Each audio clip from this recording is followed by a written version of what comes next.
Good morning. Welcome to another edition of Coffee with Tea. I'm your host, the amazing T Street. This is my mug today. Mama needs some coffee. I got that as a gift about 2 years ago from one of my sons, and so today, Mama needed some coffee. Today is actually a day off, but I choose always to be working, even if it's just to impart some knowledge or some wisdom or to work on personal stuff because I don't sleep a lot. So, um, this morning I wanted to talk about the topic of in case of emergency. So, this is a rough season for some people. For some people, Thanksgiving and Christmas season is their favorite season of the year. I have to confess that for most of my life, it was my favorite season of the year. But if I'm really transparent and honest, which I try to be with you guys, this is a hard season for me ever since I lost my mom.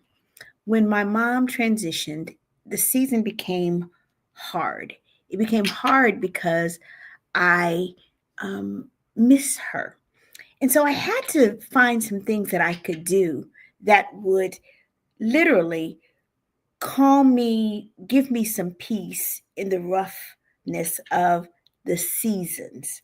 And so what I chose to do was what I call in case of emergency, break the glass.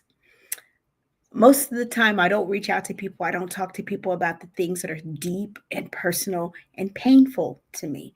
The one person that I call on most of the time when I'm feeling pain is my sister because she understands because we're experiencing similar pains about the same person.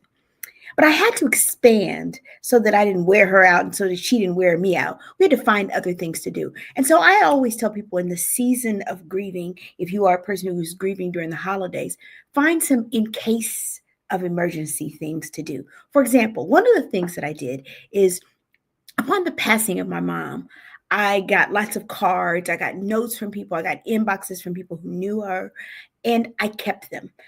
If you sent me a DM, I printed it out. And I have just a drawer in my craft room and it has all the cards and all the things from the period of time when my mom passed. And so when I'm really grieving hard, I'll go in and I just kind of take my hand and I do this and I reach in and I pull out the first card or the first note or the first DM that is in my hand and I read it. And you know what? It gave me comfort.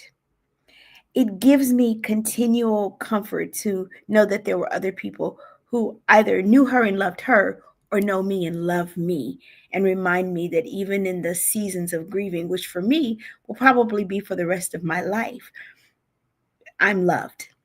And it gives me some comfort. It's my in case of emergency.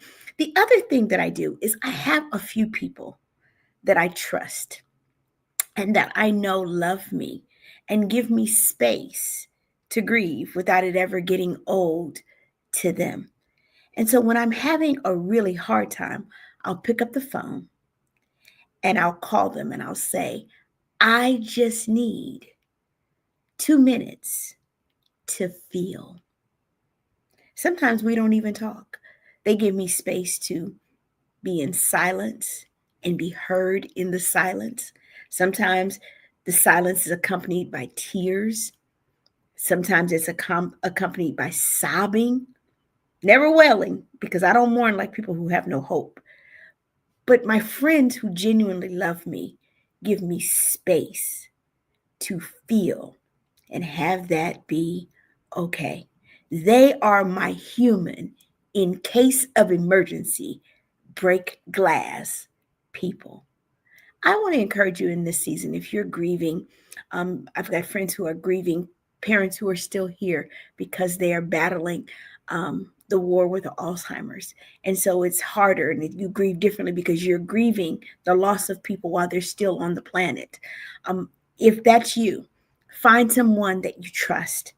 Find a note, find something that gives you hope in the hard seasons.